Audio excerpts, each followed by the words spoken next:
Bonjour les amis. Ce long film, je pense, il le sera, va vous permettre de voir comment je procède au réglage d'une salle à l'aide de RCH. C'est aujourd'hui la version 1.2.49. Et la salle dont nous allons nous occuper, c'est celle de Bugbuster. Bugbuster possède un ampli Denon 2850, je pense que c'est le dernier modèle qui est sorti, qui attaque une salle en configuration. C'est une salle dédiée en configuration 5. Alors, avec 3 devant, point 1 avec un sub devant, et point 2 avec 2 Atmos au plafond. Je crois qu'il y a, voilà, des photos. Ce sont des enceintes DIY à base de kits Audax qui sont prévus pour une 60aine de watts. On va essayer de ne pas trop les brusquer. Ça veut dire on va s'astreindre à ne pas faire beaucoup d'égalisation positive. Il y a un écran déroulant qui descend là et le projecteur qui permet d'avoir une grande image. L'écran n'étant pas transsonore, notre ami a positionné ses enceintes au-dessous, tout comme je l'ai fait dans ma propre salle. À l'arrière, donc, on a les 2 satellites, et au plafond, les 2 Atmos, comme je vous l'ai déjà montré sur le petit schéma. Les Atmos... Tiens, ça c'est intéressant.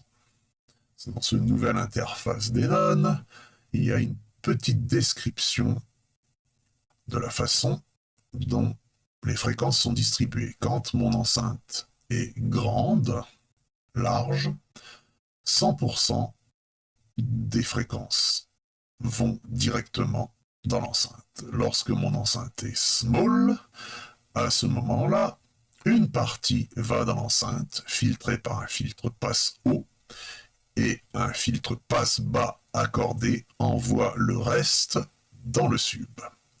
Les effets du canal LFE sont à eux filtrés par ce qu'on appelle le LPF du LFE, que je recommande de régler à 150 Hz. Alors, ce que je voulais vous montrer, c'était les enceintes Atmos.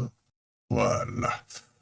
Alors, elles sont simplement montées sur des baffles qui sont accrochés au plafond par des entretoises. Ça veut dire qu'il va probablement y avoir un court-circuit entre l'avant, un court-circuit acoustique entre l'avant du haut-parleur et l'arrière du haut-parleur, puisque là, on a simplement ce qui ressemble à de la laine de roche. Donc, ça veut dire que de la manière dont elles sont montées, ces enceintes ne vont pas descendre bas. On pourra le voir en regardant leur courbe de réponse un peu plus tard. En revanche, elles ne présenteront pas non plus de son de boîte à chaussures.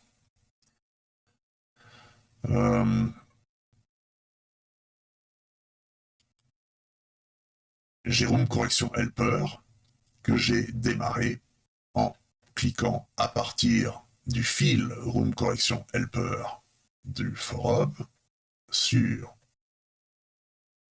le raccourci qui est le premier lien que j'ai donné dans ce fil.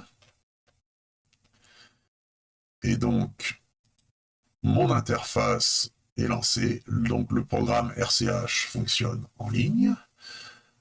Il a été dernièrement bien amélioré par notre ami Jawed, qui en est l'auteur, aussi bien en termes d'esthétique que de fonctionnalité.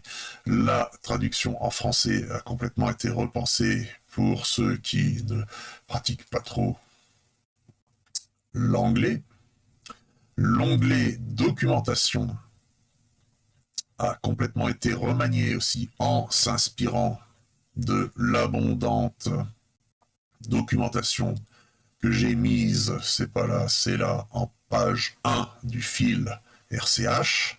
Là, vous avez un bon petit moment de lecture, puisque RCH, c'est quand même un outil qui n'est pas censé être un outil automatique, mais c'est un outil manuel où à chaque étape, l'opérateur garde la main.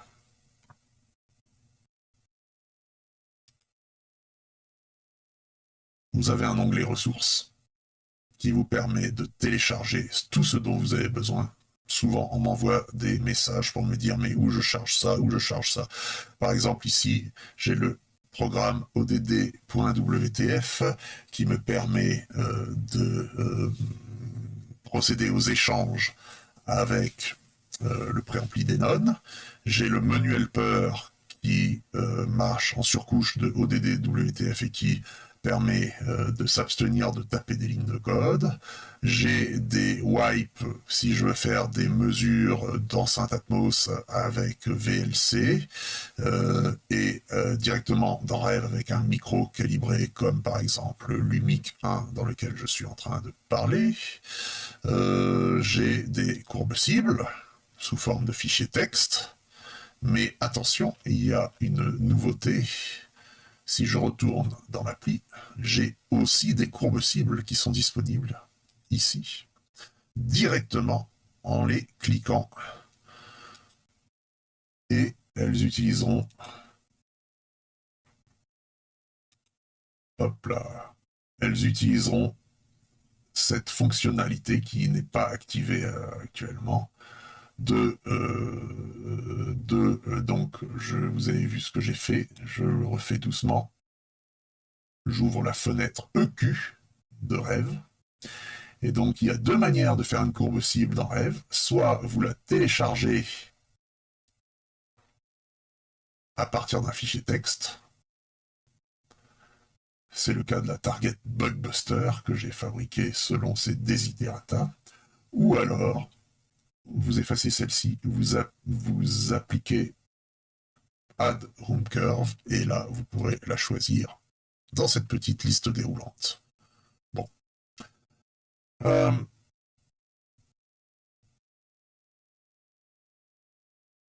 Je vais à présent charger le fichier ADY que notre ami nous a concocté. Pour le faire, il a utilisé la procédure toute simple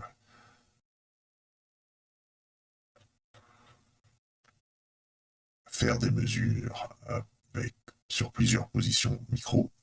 Voilà. Il a utilisé le micro de Denon qui est livré avec le préampli. Je vous montre ce qu'il est, notre ami Bugbuster.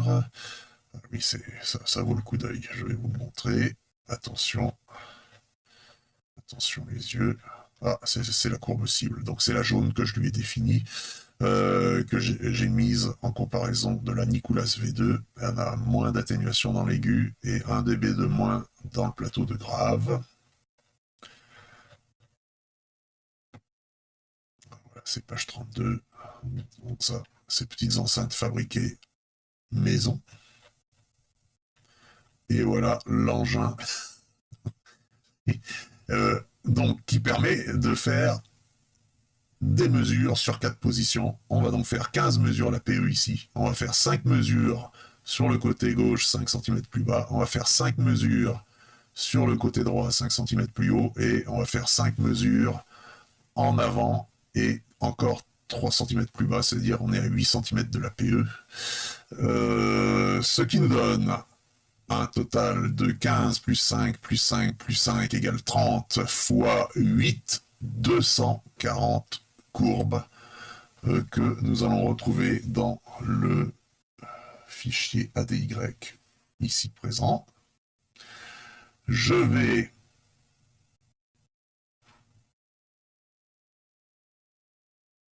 connecter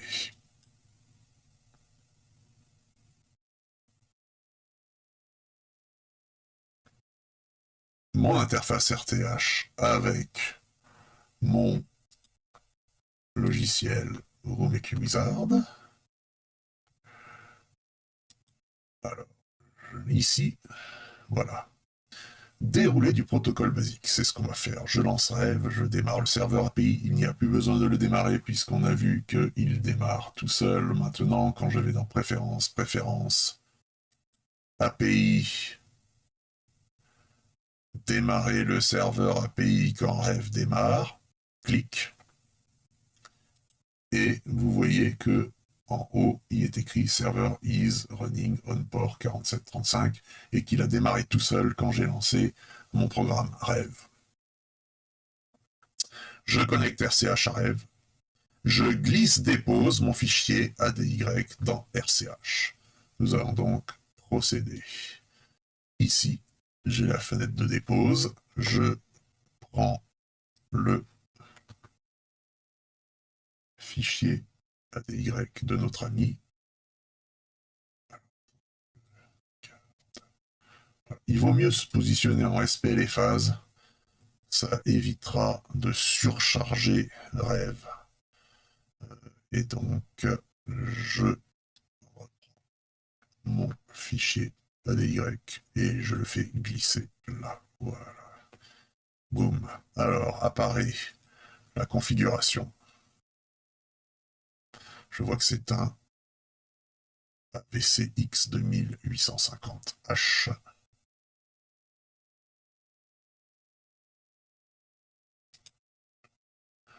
Je vois une représentation graphique du layout des enceintes. Ça correspond à peu près aux photos, sauf que sur les photos, le sub n'est pas complètement à gauche, mais il est plutôt ici, entre la centrale et l'enceinte droite.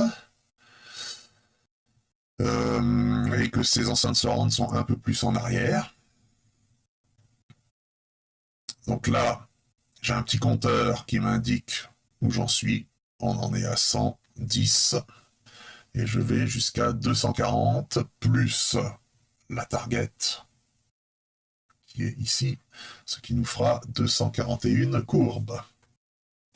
Je pense que je vais faire une petite pause d'enregistrement et qu'on reprendra quand ça sera fini.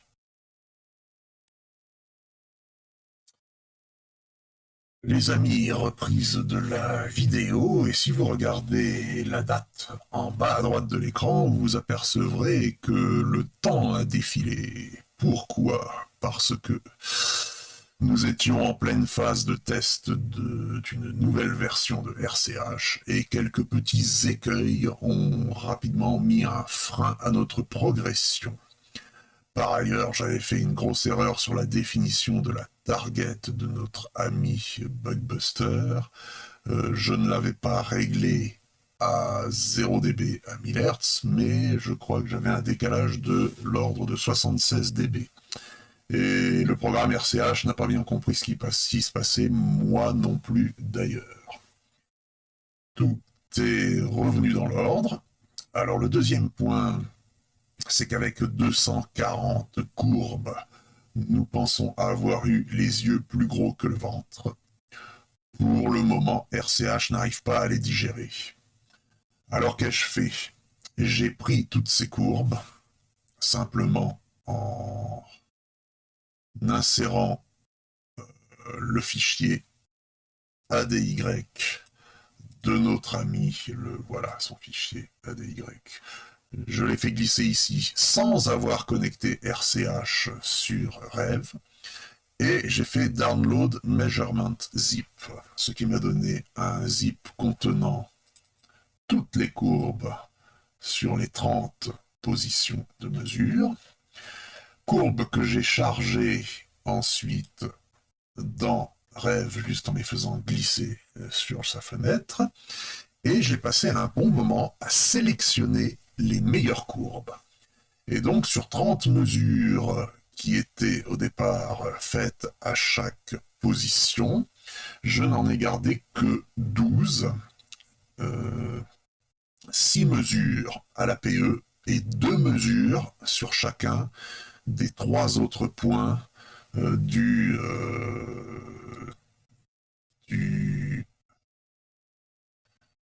je pense, c'est la Bugbuster, du fameux support magnifique que notre ami a réalisé. Alors, on pourrait se dire, zut, tu n'as plus que 96 courbes au lieu de 240. C'est vrai, d'ailleurs, on peut le voir ici, 97 sur 300, 97e étant la target.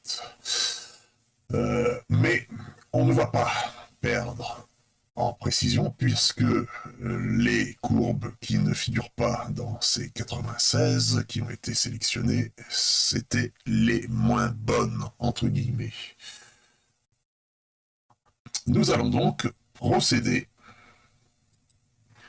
et l'étape suivante, c'était je calcule les moyennes des points de mesure en mode dB plus phase, puisque je suis en multipoint. C'est parti.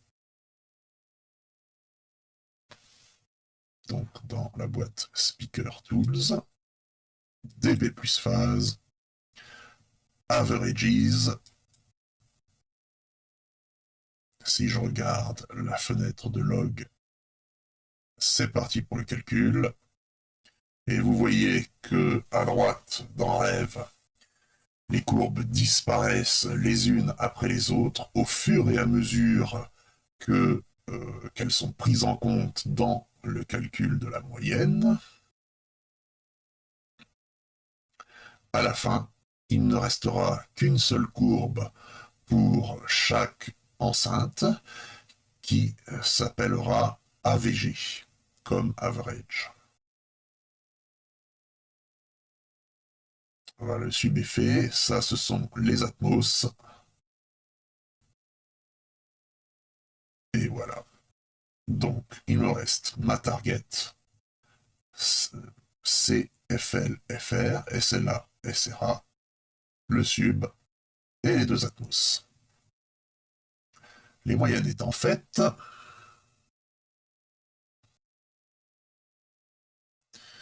je vais aligner les distances des enceintes. Alors, je vais vous montrer tout de suite. J'ouvre la fenêtre Overlay. Overlay, c'est une fenêtre qui permet d'afficher plusieurs courbes simultanément. Je sélectionne Impulse. Je fais moins pour voir où j'en suis. Voilà des courbes. Alors, je ne les vois pas encore toutes. Moins. Voilà, là je les vois toutes.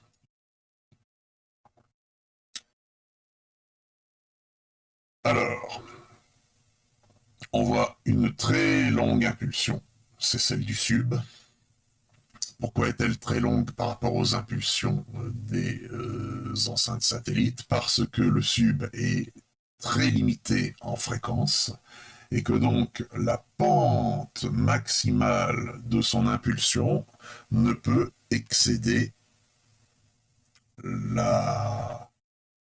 l'équivalent en fréquence au maximum de ce qu'il peut diffuser. Et le subwoofer, disons que habituellement on considère qu'il ne peut pas recevoir de son supérieur à 120 Hz. Alors là, quand Odyssey fait la mesure, il va plus loin, je ne sais pas à combien d'ailleurs, mais il va plus loin que 120 Hz.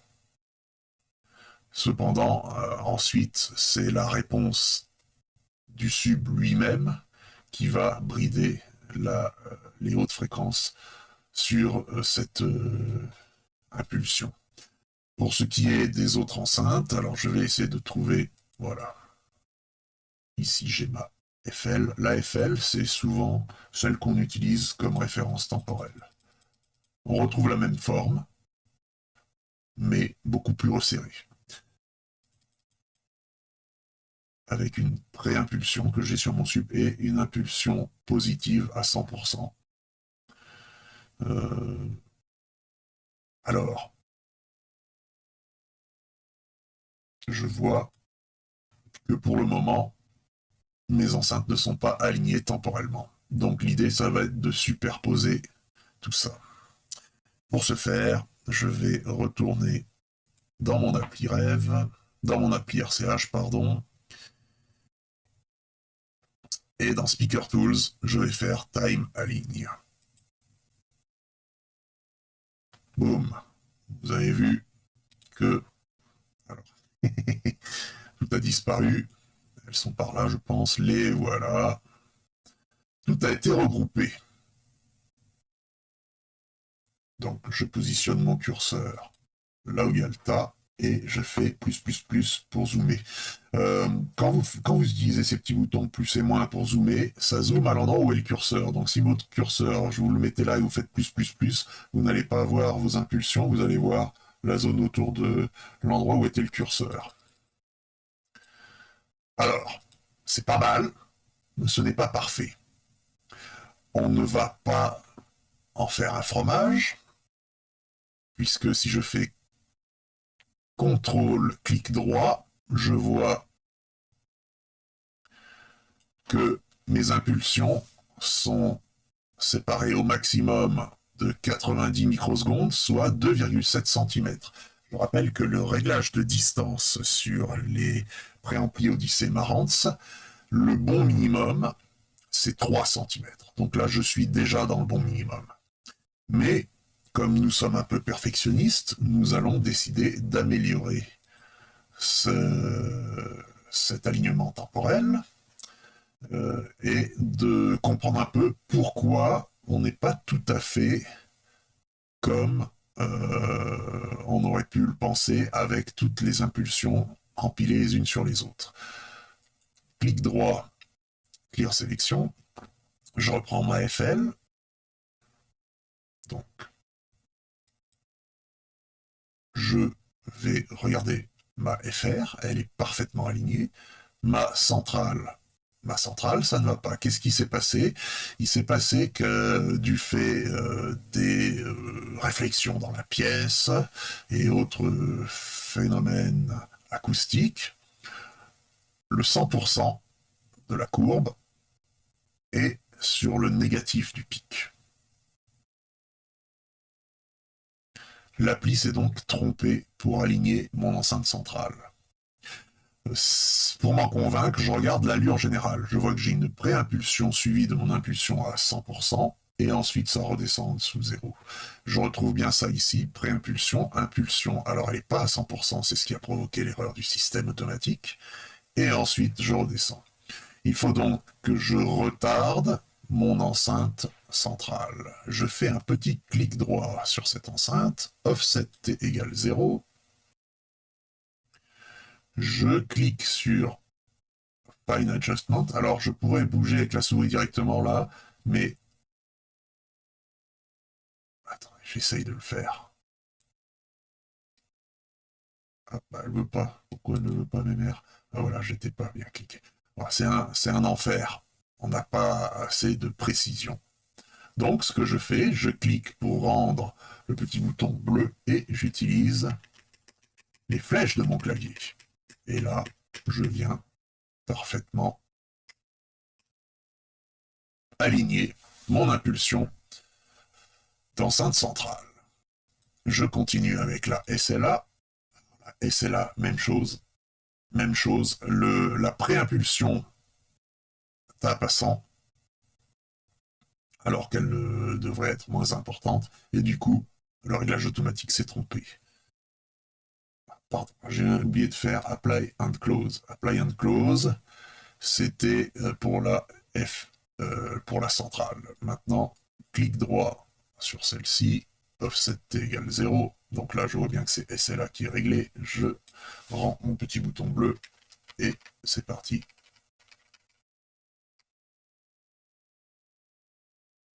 Avec ma flèche. Voilà. Ouais, allez, on va faire comme ça. Apply and Close.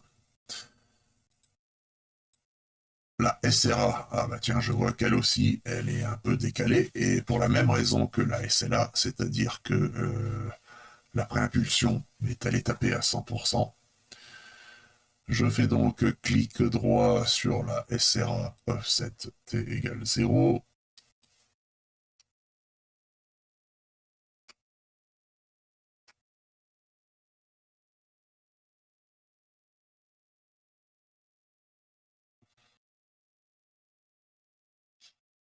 Voilà. Apply and close. Et là, j'ai un phénomène intéressant, c'est que mes enceintes Atmos, elles sont carrément en opposition de phase. Et je vais vous dire un truc, je considère que ce n'est pas grave. Parce que les enceintes Atmos euh, sont des enceintes souvent dirigées vers le sol, et du coup, ça rend un peu compliqué la détection de leur polarité.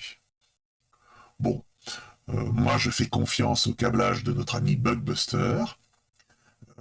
Si je ne lui faisais pas confiance, je pourrais dire bah, elles sont bien timées, mais je vais inverser leur impulsion pour qu'elles soient positives.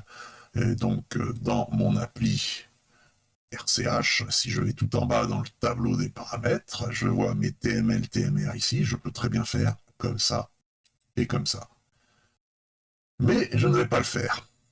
Je ne vais pas le faire.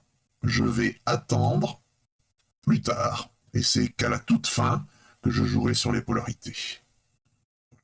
En revanche, si j'avais eu dans mes enceintes principales, par exemple, la C, la FL ou la FR, qui avait une impulsion en bas, là, effectivement, ça aurait voulu dire que notre ami s'était trompé en câblant ses enceintes. Alors, j'aurais procédé à l'inversion dans le tableau des paramètres.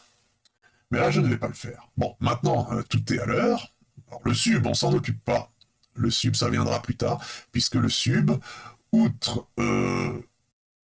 alors, il a le maximum de son impulsion qui a été réglé en positif, donc a priori, il est pas mal.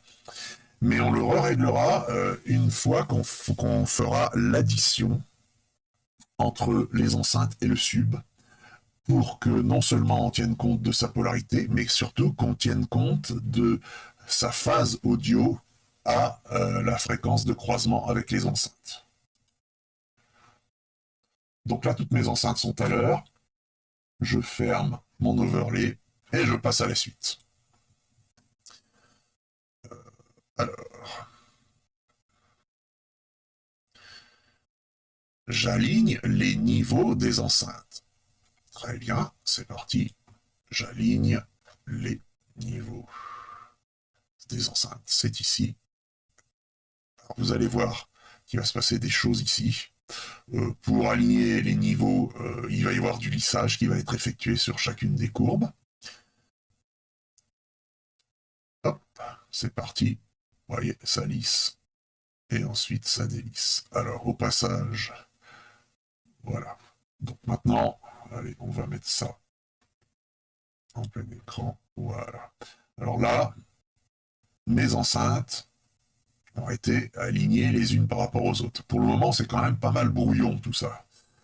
Mais bon, ce sont les enceintes brutes, dans une salle qui n'a pas énormément de traitement acoustique, donc c'est normal que ce soit un petit peu la foire. Je note que ma target me semble un peu haute. La target, elle est pas mal pour cette zone, mais pour cette zone, elle me semble un peu haute. On va voir ça après. Je poursuis. Dans la boîte Main Commands, je choisis le mode de lissage pour les enceintes. Alors c'est parti. Main Commands, c'est en haut. Je vais choisir Optimized MTW. C'est un fenêtrage variable en fonction de la fréquence, dont les paramètres ont été savamment réglés par Jawed, qui permet de faire une rejection des réflexions primaires et donc de n'être tenté d'égaliser que les défauts de la réception directe du son. Je vais faire un petit lissage pour ne pas avoir des filtres trop obtus. Ah, au passage, vous voyez qu'il y a recopie en direct sur mes courbes. Si j'enlève ça, voilà. Là, ce sont mes courbes brutes de fonderie. Je fais le fenêtrage temporel. et je lisse au 6e d'octave, c'est mon choix. Vous n'êtes pas obligé de faire le 6e d'octave, mais moi j'aime bien. D'ailleurs, je l'ai mis dans la recommandation.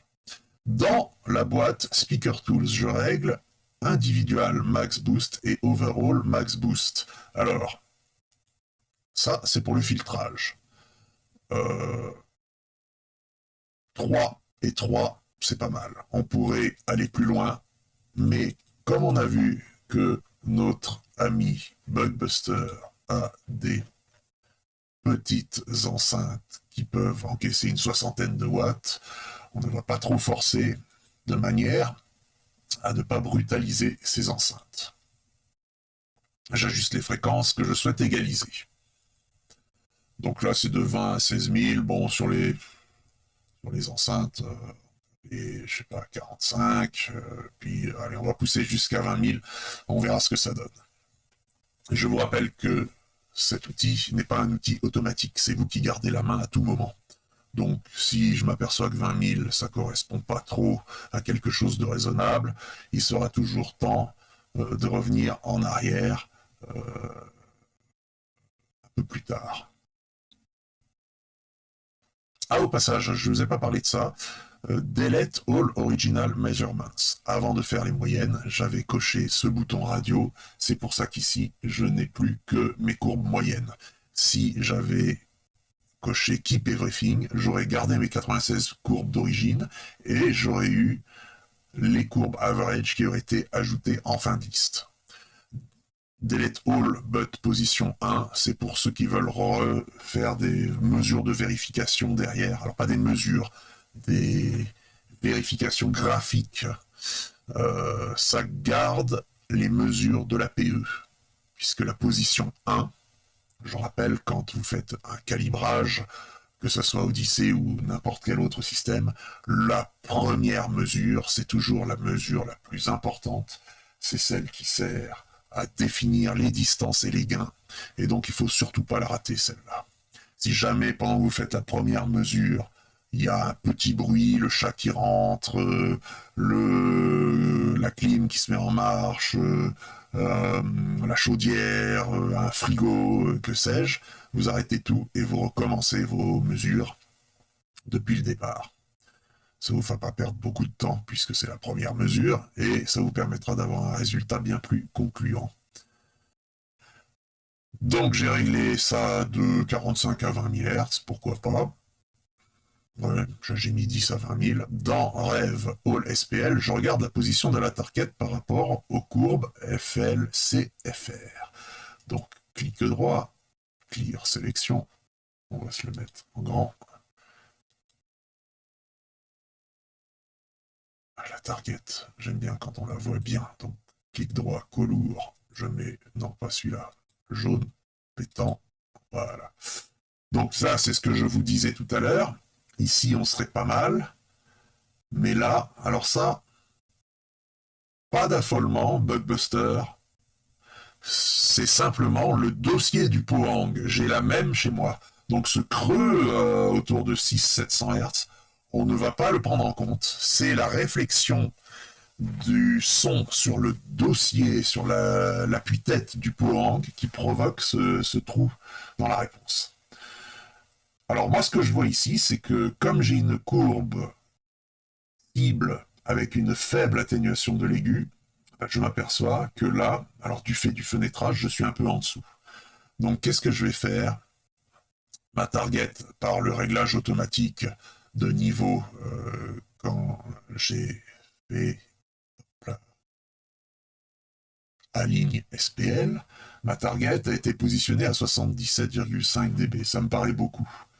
Je vais donc la baisser un petit peu. De combien veux-je la baisser? Je veux la baisser, par exemple, à 75, elle devrait arriver là. Allons-y. Je vais dans EQ.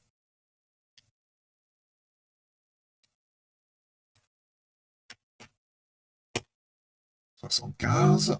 Ensuite, je vais dans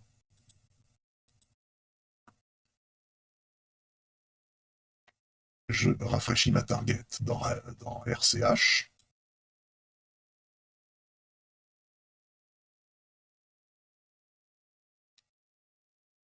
Ah, ça c'est intéressant, il l'a pas pris. Allons-y. Je commence par sélectionner en double-cliquant mon enceinte centrale, puisque c'est la première de la liste. Et pour que cette histoire de recalage de niveau de courbe cible fonctionne bien, il faut absolument que la centrale, que la première courbe soit sélectionnée. Alors la courbe qui est sélectionnée, vous voyez qu'il y a un petit liseré bleu sur le bord de sa case. Donc ça veut dire que si j'ouvre la fenêtre EQ, je retrouve bien en haut CAVG. Donc je vais toucher le niveau de ma courbe cible. Je tape 75, Enter. Je vais dans Rêve. Je la rafraîchis. Boum. Et là, elle est descendue. En même temps, elle a changé de couleur. Ouais, quand Rêve fait des calculs, il change les couleurs. Bon.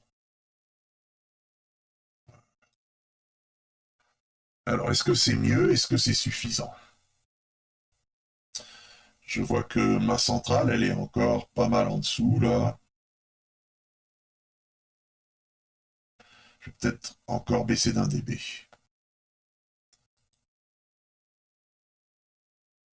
« 74.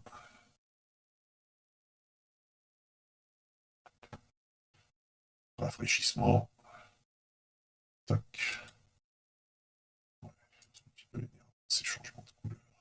Il doit y avoir probablement un dispositif pour verrouiller les couleurs, mais comme je ne connais pas toutes les fonctionnalités. Là, c'est bien. Là, j'aime bien, parce que vous voyez que ma target, elle passe pas mal là où sont les courbes. Et là, je rappelle que nous avons des courbes qui sont fenêtrées. C'est-à-dire qu'on est en train de regarder la vraie réponse en fréquence des enceintes. Alors, je vais peut-être garder 74. Alors maintenant, étape suivante. Si nécessaire, je modifie le niveau de la target, par exemple, pour limiter certains creux. Alors, les creux dont je parle, c'est par exemple ces creux-là, que je ne vais pas reprendre par de l'égalisation. Mais si ma target avait été beaucoup plus haut, ces creux auraient été d'autant plus loin de cette target.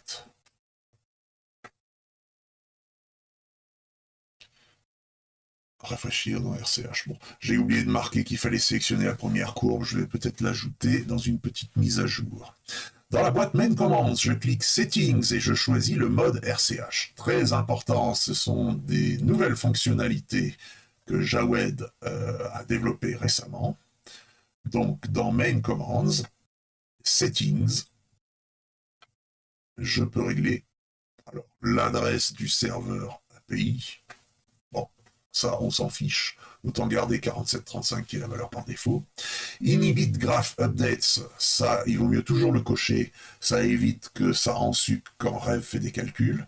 Qu'est-ce qui se passe quand on coche cette case? Quand Rêve est en train de faire des calculs, il ne dessine pas de courbe en même temps, ce qui gagne beaucoup de ressources au niveau du PC, et ce qui permet au calcul de s'effectuer plus rapidement.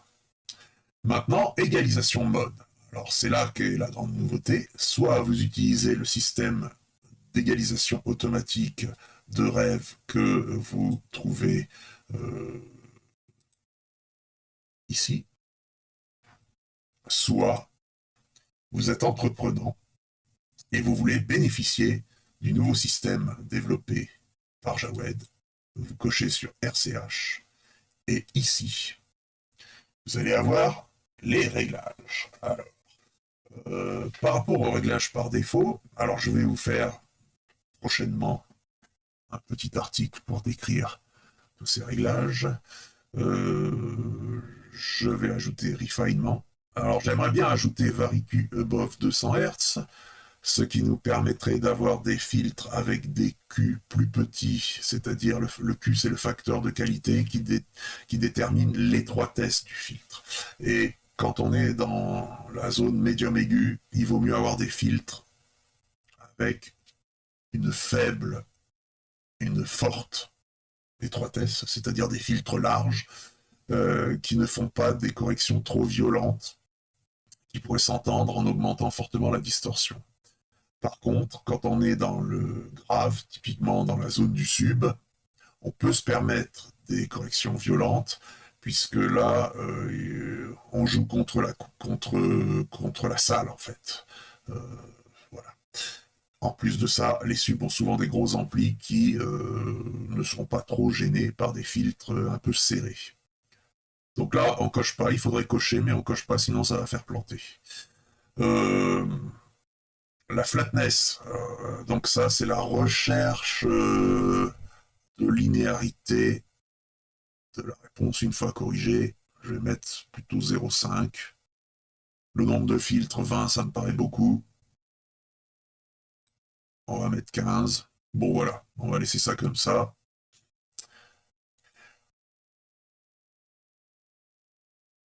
Je génère l'égalisation des enceintes All Filters dans le tableau des paramètres. Alors, All Filters, c'était l'ancien nom. Maintenant, il n'y a plus de nom, il y a des petits dessins. Voilà. Donc, All Filters, c'est là. Là, c'est calcul du filtre individuellement pour chaque enceinte. Ici, c'est calcul de tous les filtres. Alors, je clique.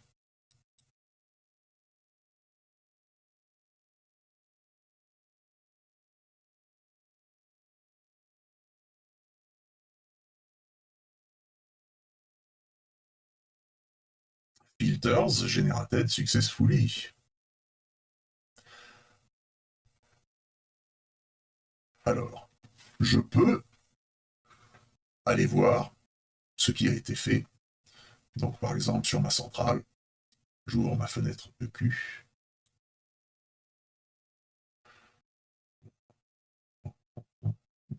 Alors ça, c'est intéressant de regarder ça quand vous mettez des filtres.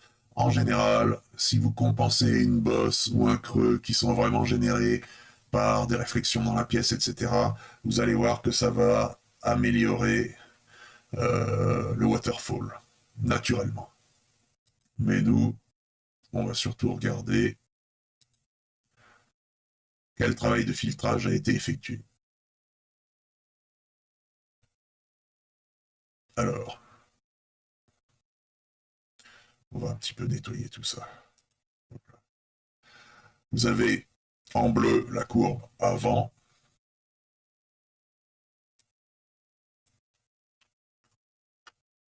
J'enlève le noir qui recouvrait là. En bleu, c'est la courbe avant, et en vert, c'est la courbe après. Bon, c'est pas mal. Il n'y a pas d'excès au niveau des aigus. Ici, quand je clique sur EQ, je peux voir tous les filtres qui ont été calculés.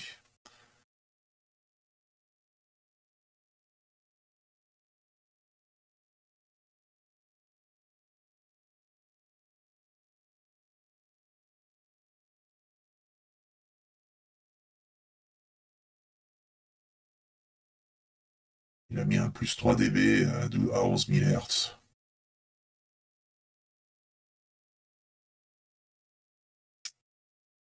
Alors, ce plus 3 dB à 11 000 Hz, il va rajouter de la brillance. De l'air. La brillance, c'est plutôt juste un peu en dessous. De l'air. C'est-à-dire que ça va aérer le signal. On va peut-être le laisser. Quel est le risque pour le haut-parleur d'aigu?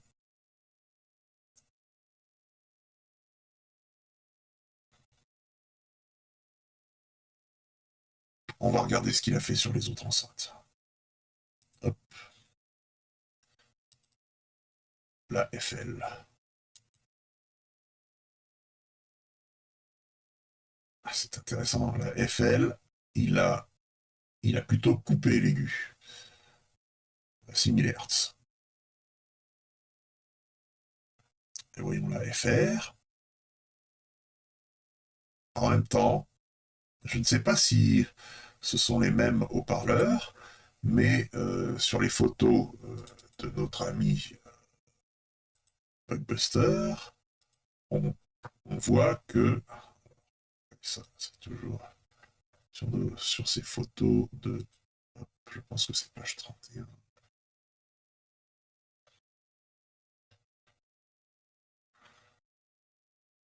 On voit que la centrale n'a pas du tout le même aspect que les enceintes gauche et droite. Donc peut-être que cette remontée des aigus qui nous a fait sur la centrale peut être bénéfique pour le... Ah, il a fait aussi sur la honte. Right, vous voyez, il a fait un plus 3 dB à 15 600 Hz. Bon, on va laisser ça comme ça. Globalement, donc c'est plus serré au niveau des graves. Alors, enfin, des graves, là on est plutôt dans le bas médium. Et moins serré sur les aigus. Moi, ça me va. Par ailleurs, je rappelle que dans cette zone, les corrections qui sont apportées sont pertinentes, puisque nous ne corrigeons pas des bosses et des creux liés aux réflexions du son sur les parois de la salle, mais nous corrigeons le son en provenance directe des enceintes grâce au fenêtrage M2DW qui est appliqué à la courbe. On va donc dire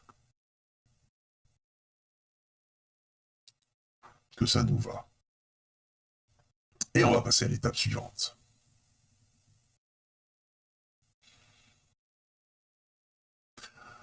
C'est le retour d'écoute de Bugbuster qui me dira si je fais bien de faire ce que je fais ou pas. L'autre option aurait pu être de dire, bref, on ne va pas corriger du tout la partie médium aiguë, puisque on n'est pas loin de la courbe cible. Vous voyez la courbe rose, elle ondule un peu plus que la verte, mais et donc on aurait pu dire, bah, au lieu de mettre 20 000 Hz sur le réglage, non, hop là, ici, j'aurais pu dire, bah tiens, je vais mettre 400. Je vais mettre 400 et ça ne corrigera mes courbes que jusque par là. Bon. On fait le choix d'une correction full band, mais modérée, et je pense que ça va être bien.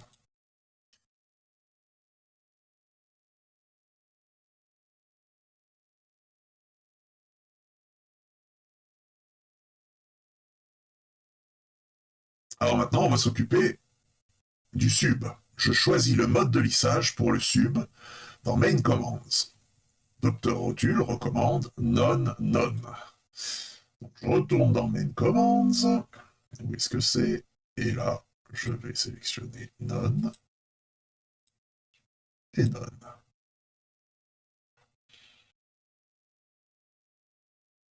Et voilà. Nous allons... Tiens, je vais... Hop.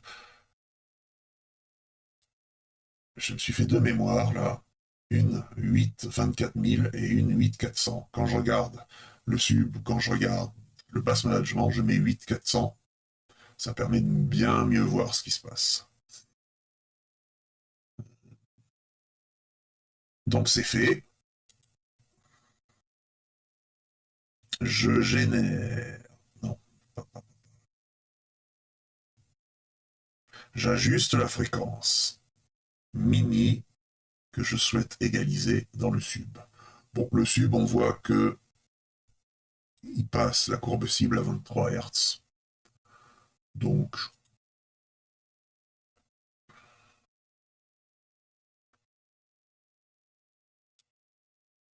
on va laisser 10. De toute façon, à partir d'un certain seuil dans le négatif, la correction n'aura plus lieu. Hein. Je rappelle que ceci est réglable. Hop, ici, notch exclusion. Alors c'est notch, mais c'est aussi valable pour la coupure basse. Donc là, si je suis 6 dB plus bas que ma target, c'est-à-dire ici, non, c'est-à-dire ici, 6 dB, je ne vais plus égaliser. Donc que je mette 20, que je mette 10, sur la fréquence minimum à égaliser, ça ne va pas changer grand-chose. Donc je laisse 10, et puis là, bah, on va mettre... Ouais, on va laisser 500, pourquoi pas.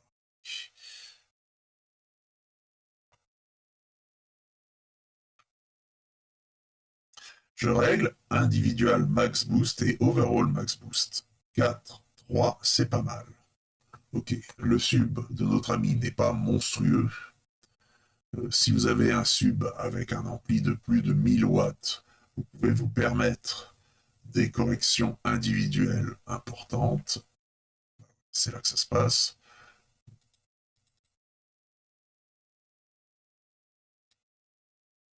Voilà.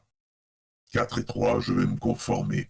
Alors ici, j'ai deux boutons additional gain qui vont me permettre de faire bouger le sub pour le positionner par rapport à ma courbe cible. Je pense que ça va être abordé.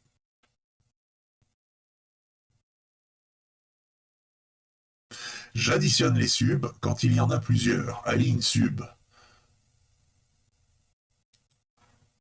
C'est ce bouton, mais vous voyez qu'ici, il est grisé. Évidemment, nous n'avons qu'un seul sub avec une seule courbe. Si j'avais plusieurs subs avec plusieurs courbes, il y aurait cette première étape que vous pouvez également réaliser avec un outil extérieur, comme c'est très bien indiqué dans les différentes publications que j'ai effectuées.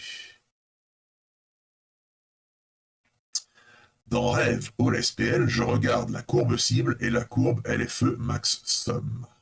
Alors, LFE max sum, pour moi, c'est SW1 AVG, puisque LFE max sum n'apparaît que quand j'ai fait l'addition des subs.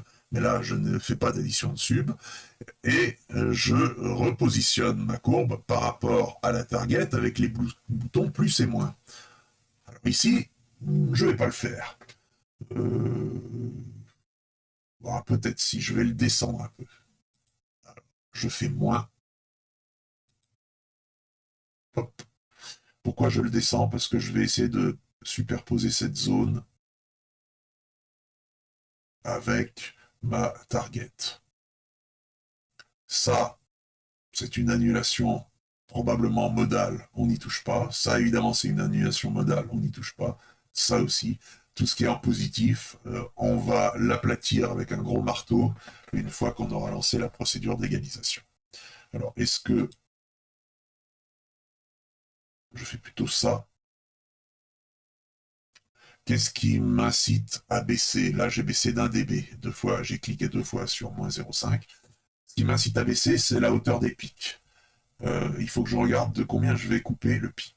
Donc celui-là, tiens, je me mets là, je fais CTRL, clic droit. Non, non, non, non. Lâche, lâche.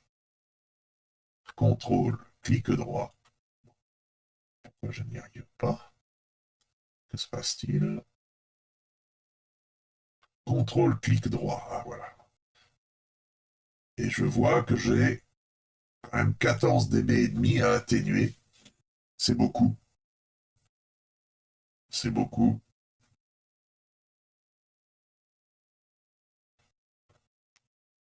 Et pourtant, j'ai baissé d'1 dB. J'aurais 15,5 à atténuer si j'avais pas baissé d'1 dB. Le problème, c'est que si je baisse plus, là, je vais commencer à être au-dessous de ma courbe cible.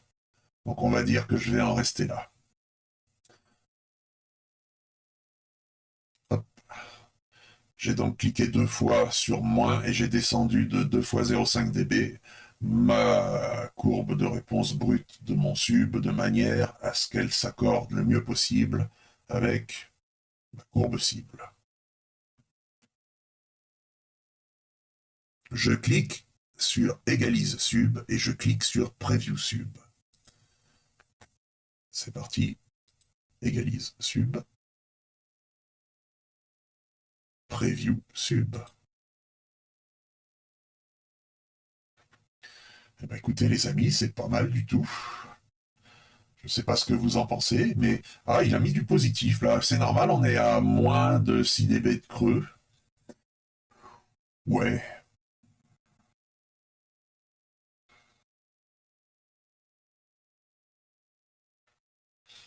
Je vais peut-être encore baisser. 1 fois, 2 fois. Égalise sub. Donc là, j'ai baissé ma courbe brute de sub de 2 dB. Preview sub.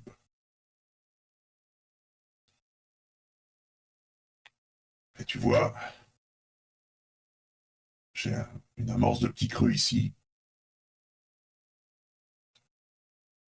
Mais je suis pratiquement aussi bien. Et je vais moins stresser mon sub parce que mes pics à couper sont de moindre amplitude. Alors comme j'ai une amorce de petit creux ici, je suis entre 40 et 50 Hz. Soit je le conserve, soit je remonte d'un demi dB. Allez, soyons fous. Égalise sub. Preview sub. C'est même mis la même couleur. Aïe, aïe, aïe. C'est beau. Bon, c'est pas mal là.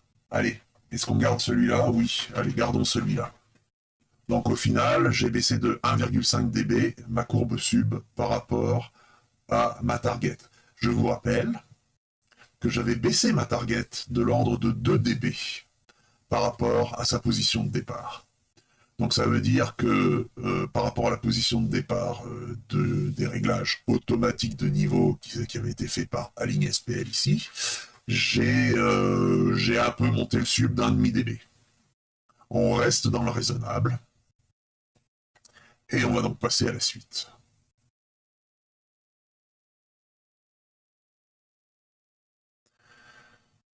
Si le résultat ne me convient pas, je joue à nouveau sur les boutons plus et moins pour repositionner LFE max sub ou dans notre cas SW1 AVG, puis equalize sub, preview sub. Dans Rev All SPL, j'affiche 2 par 2 les courbes brutes des enceintes pour voir à quelle fréquence elles tombent au-dessous de la courbe cible. Donc là, je vais déterminer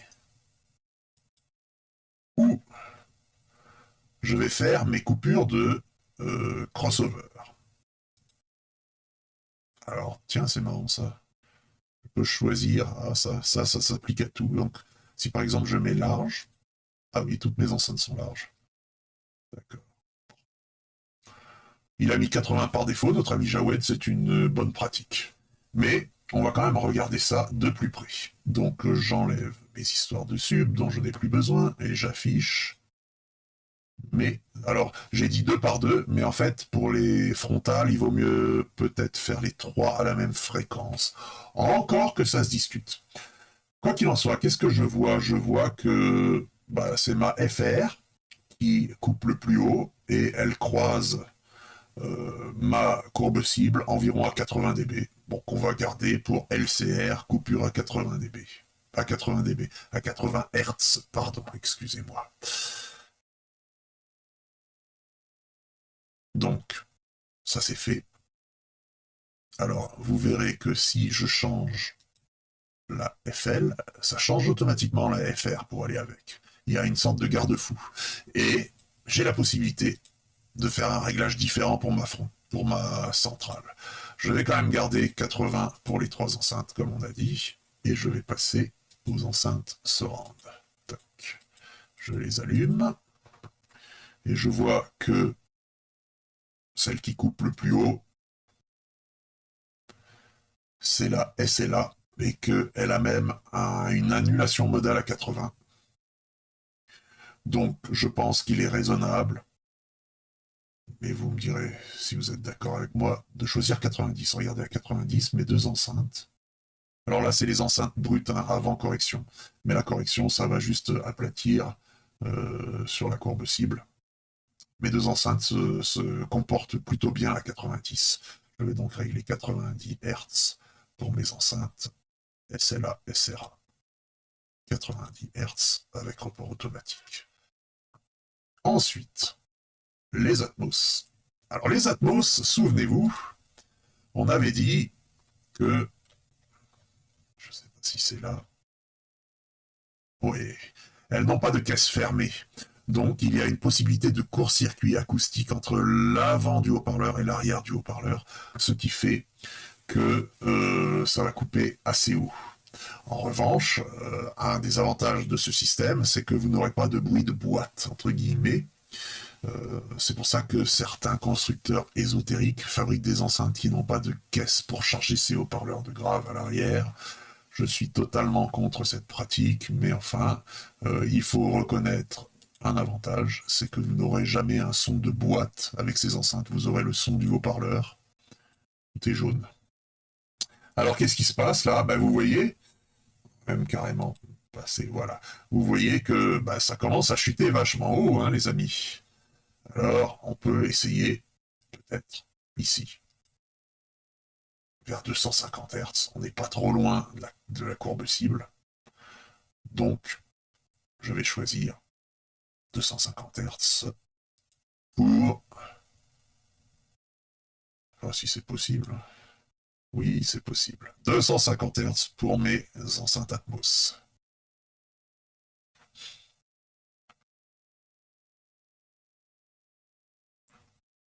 Poursuivons.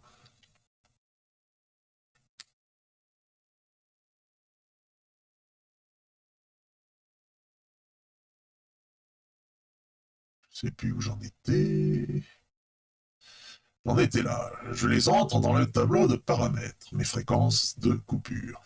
Dans Overlay Impulse, je regarde si toutes les enceintes ont la même polarité. Si besoin, je change la polarité dans mon tableau de paramètres avec la colonne inverted. Ça, je vous l'ai démontré tout à l'heure. Mais on a dit que mes deux enceintes Atmos semblaient être avec polarité inversée, mais que nous allions pour le moment les laisser comme ça. On verra comment ça se passera au niveau de l'addition avec le sub, et si nécessaire, on choisira la meilleure solution. Donc ce petit travail est déjà fait, et même je suis plus souple que ce que j'ai écrit dans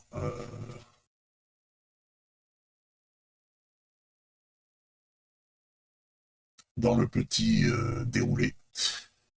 J'aligne la phase du sub sur une enceinte qui doit être small. Évidemment qu'elle doit être small puisque j'aligne la phase du sub au niveau du bass management. Et les enceintes qui sont larges n'ont pas de bass management. Donc je choisis une enceinte parmi mes frontales en priorité.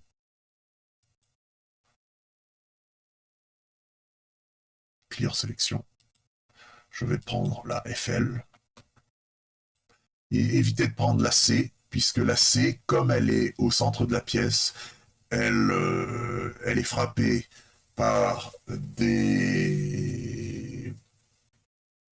bosses et des creux modaux qui sont liés aux réflexions du son entre le mur droit et le mur gauche de la pièce. Et comme elle est souvent au milieu, la centrale, alors ce n'est pas le cas ici. Et bravo Buckbuster pour cette disposition décalée.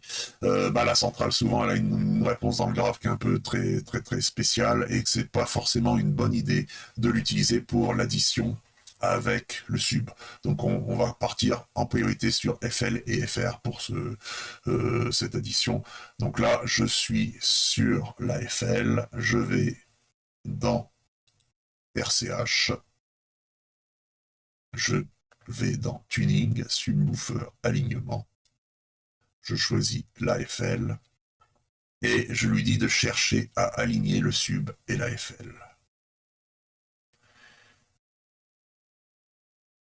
Et là, il a réussi.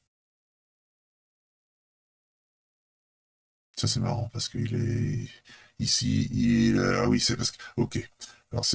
Alors le log, c'est un super truc où vous pouvez régler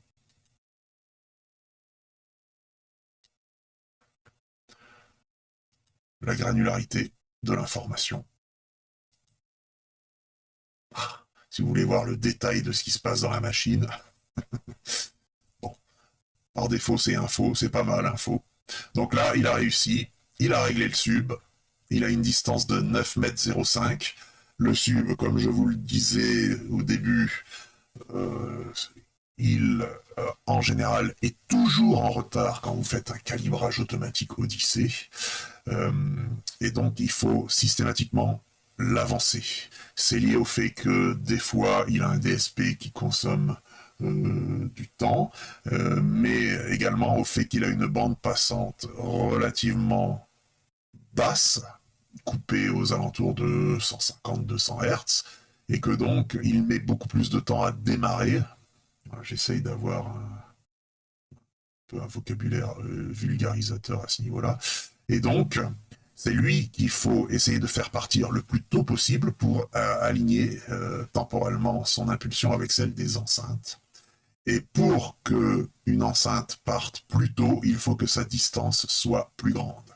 On voit donc que là, c'est le sub qui est la plus grande distance de toutes les enceintes.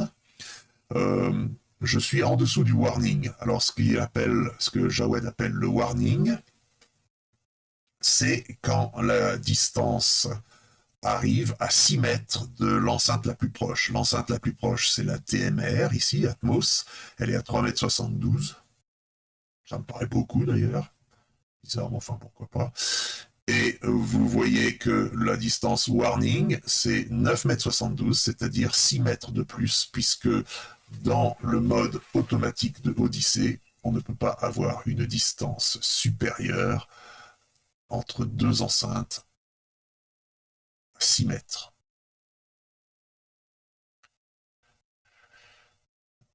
Mais avec le hack que nous réalisons, on peut pousser encore environ 1,50 m plus loin, ce qui donne une distance critique pour le sub à 11,07 m. Pour le moment, on n'y est pas du tout, on est à 9,05 m. Ça veut dire que même le réglage automatique Odyssey aurait pu être dans la capacité d'aligner mon sub. L'aurait-il fait? J'en doute un peu, puisque ce n'est pas le point fort d'Odyssey, l'alignement du sub. Alors, je continue.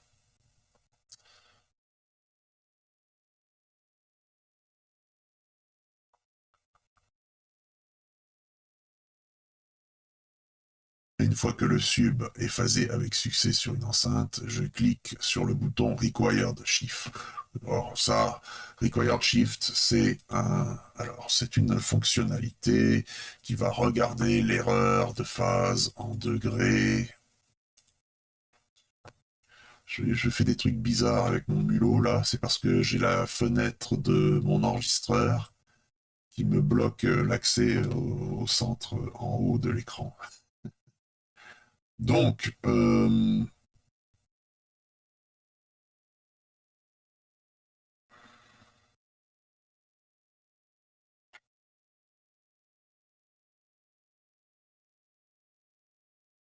voilà, je peux ajouter Required Shift. Mais bon, moi je suis pas trop partisan de cet outil, donc on va pas s'en servir. Voilà. Ah bah alors, Pépère, on nettoie là, voilà.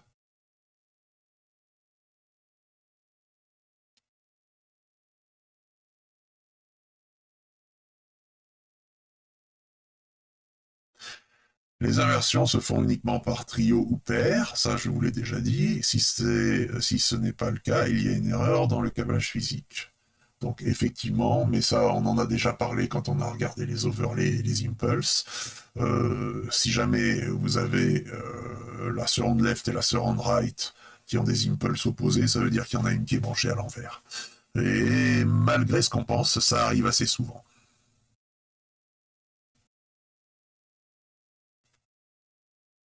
Alors, je vais visualiser mes courbes enceintes plus sub pour voir comment cet alignement sur ma FL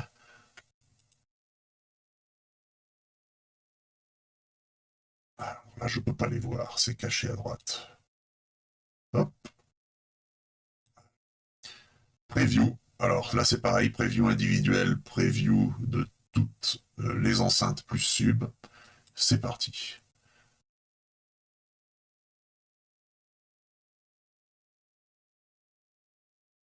Vous voyez que ça additionne chaque enceinte avec le sub et que ça trace la courbe résultante.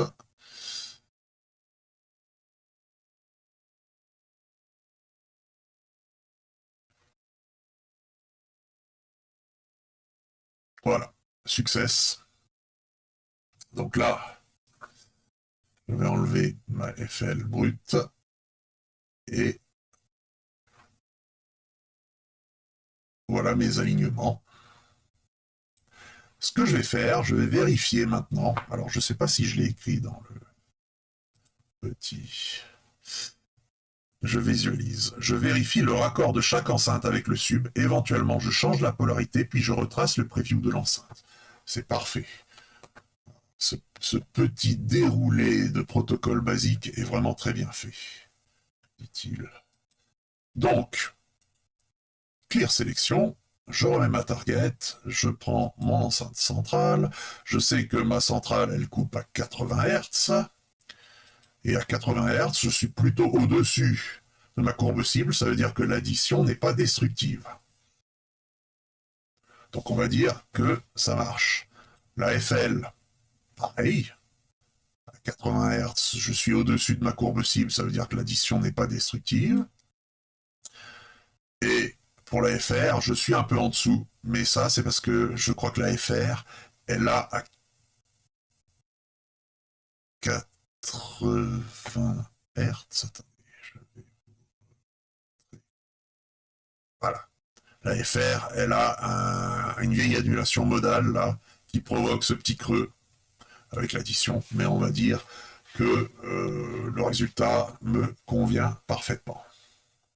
Alors vous remarquerez que là, je suis un petit peu au-dessus de la courbe cible. C'est parce que le fenêtrage n'est plus appliqué sur ces courbes. Et donc, elle remonte un peu, puisque les réflexions primaires sont réintégrées dans la courbe, en quelque sorte. Je regarde mes SL. Mes SL, je les ai coupés à 90 Hz. Donc, je mets à 90 Hz, je vois que je suis un peu au-dessus de ma cible. Donc, on va dire que l'addition de mes surrounds est correcte également. Au passage, je vois que j'ai, sur mes 5 enceintes de bed, j'ai une bonne homogénéité. Ça veut dire que ça va sonner pareil, tout ça. Maintenant, on va regarder le cas épineux des Atmos. Vous vous souvenez que les Atmos, on les a coupés à 250.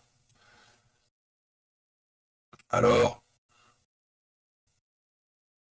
celle-ci c'est pas mal, celle-là c'est moins bien. Je vais regarder donc la TMR. Je vais inverser la polarité de la TMR et je vais la redessiner.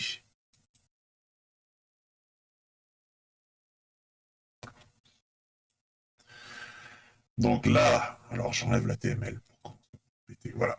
J'ai ma TMR avec l'impulse vers le bas. Et là, j'ai ma TMR plus sub avec l'impulse vers le haut. Vous voyez que l'impulse vers le bas, c'est-à-dire celle qu'on a décidé de garder au début, c'est la meilleure des deux solutions. Il n'y a pas photo. Hein. Si vous comparez ces deux courbes de réponse par rapport à la target, laquelle vous préférez, bah moi je préfère la verte. Hein. Alors, on est en dessous de la target, mais ça c'est parce que bah il y a pas de boîte, on coupe plutôt. Il faudrait peut-être couper plus haut à 300 Hz pour faire le raccord avec le sub, mais je ne peux pas puisque il me semble que mon outil, c'est Odyssey hein, qui détermine ça, c'est 250 Hz max. Bon, donc je remets ma polarité comme elle était, je redessine ma courbe, important, puisque c'est cette courbe dessinée, voilà, qui va servir pour et je sélectionne ces deux courbes, clic droit, remove sélection. Deux courbes vont être supprimées, êtes-vous sûr? Mais oui, je le suis. Voilà. Donc j'ai ma TML, j'ai ma TMR. j'ai mes autres enceintes. Tout ça m'a l'air très bien. Je suis curieux. Je veux regarder au niveau temporel ce qui se passe. Je vais donc afficher le spectrogramme. Alors le spectrogramme, regardez les aigus dans le spectrogramme, c'est intéressant uniquement si vous voulez faire du traitement acoustique dans votre salle, ajouter des diffuseurs, ajouter des panneaux amortissants qui vont beaucoup agir sur les médiums aigus. Dans ce cas-là, ça vaut le coup de regarder jusqu'à 20 000 Hz. Mais moi, je m'intéresse surtout au spectrogramme pour la réponse du grave. Donc, on va dire que je regarde en général de 10 à 3000. Et dans l'autre sens, je vais jusqu'à 240 millisecondes parce que bon, il n'y a pas trop de réflexion dans la salle. On peut donner un petit effet 3D si on veut pour que ce soit plus joli. Je ne sais même plus comment on fait.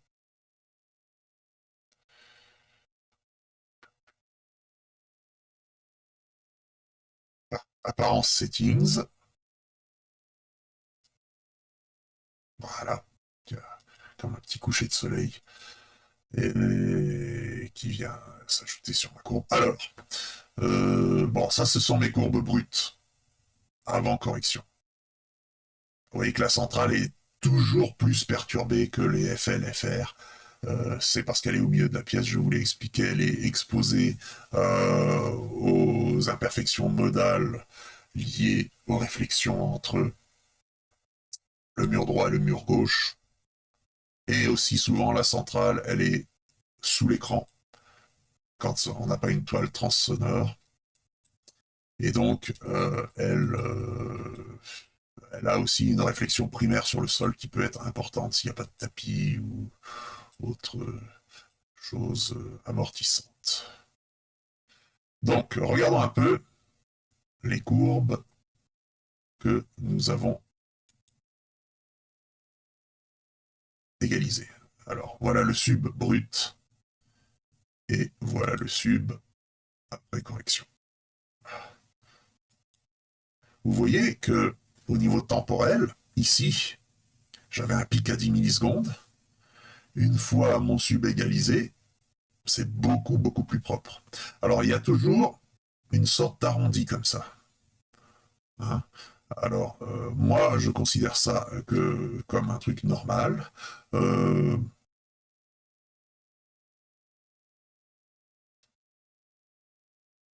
D'autres considèrent qu'une réponse absolument théorique devrait être symétrique par rapport aux 0 millisecondes. Bon. Allez, regardons les additions. C'est pas le tout. La FL, c'est celle qui m'a servi pour aligner. Donc, je vois que mon enceinte et mon sub sont pas mal alignés, là. Moi, ça me va. Le sub tout seul.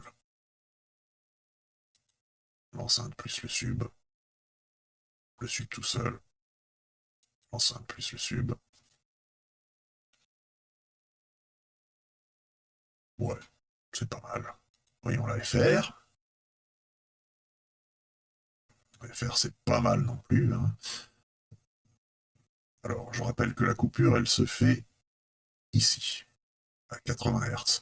Si jamais j'avais un gros retard de mon sub, c'est par exemple ce qu'aurait généré un calibrage automatique Odyssey, j'aurais une courbe qui ferait comme ça.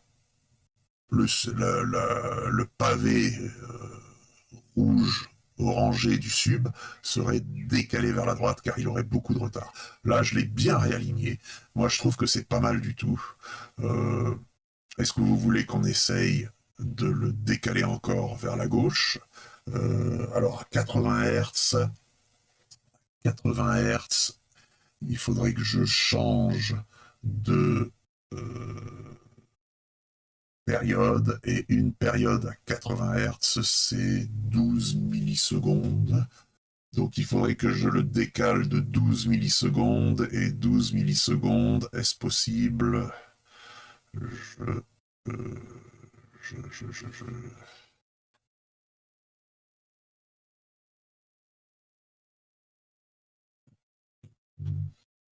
12 millisecondes, ça fait 3 mètres 60. Donc si je voulais retomber en phase avec mon enceinte en avançant le sub d'une période, il faudrait que je le décale de 3 mètres 60. Or, ici, je suis à 9 mètres 05, 9 et 3, 12,65, ça ferait 12,65, pas possible. Je m'arrête à 11,07 pour la distance de mon sub, donc on va oublier cette chose, ce n'est pas possible. Mais là, je suis bien, hein. Moi je trouve ça vachement bien. Voilà ce que j'ai à dire.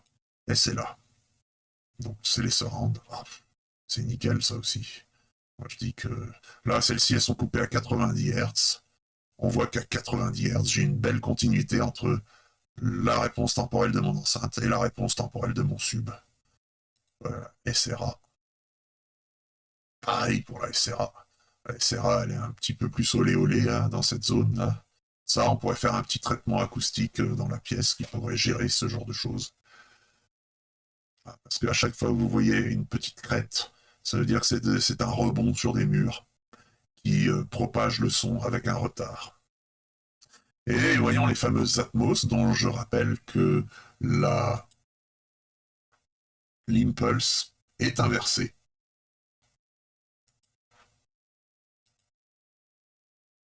Hop là. Ah, il y a carrément... Alors là, on a coupé à 250 Hz. Et là, on voit qu'on a carrément le sub en avance. Mais c'est parce que la réponse du sub en elle-même, elle est un peu en biais, vous voyez, comme ça. Donc si finalement je mettais mon sub à l'heure à 250 Hz, bah, le gros paquet, là, il serait vachement plus en retard. Et de toute façon, mon sub, je ne peux le mettre à l'heure qu'avec une seule enceinte. On retrouve le même phénomène là. Donc le sub, il est en avance à 250 Hz à la fréquence de jonction. Mais les amis, c'est comme ça, puisque je rappelle que la priorité absolue, ce sont les enceintes LCR. Voilà. Pour moi, c'est très bien. Donc,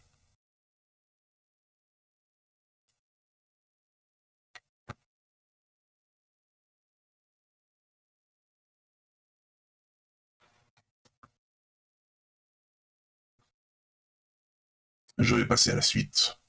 Et la suite, bah, ça veut dire, je sauvegarde ma config ref dans un fichier MDAT pour future référence.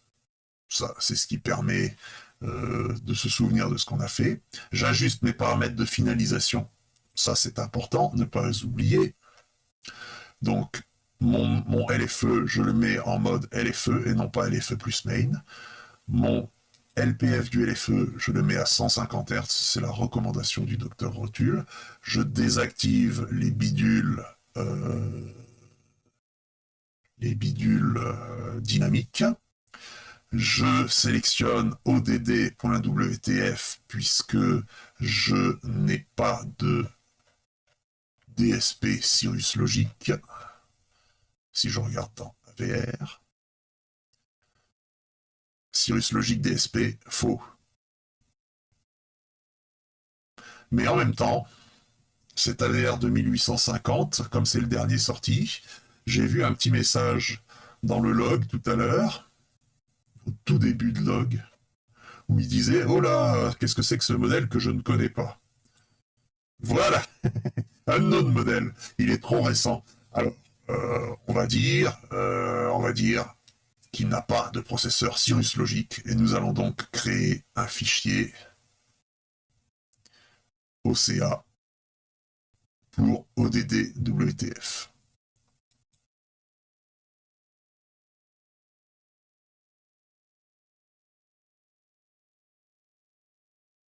Donc là, il recalcule hein, beaucoup de choses. Je suis dans mon dossier Bugbuster et je sauve. Voilà. Create settings file, ça c'est le petit fichier texte qui résume, on va le mettre aussi dans son dossier, voilà. Et les amis, nous avons terminé. Il restera à injecter. Je charge l'OCA dans le préampli en utilisant odd.wtf et son frontal menu helper. Terminé. Je vous remercie de votre attention.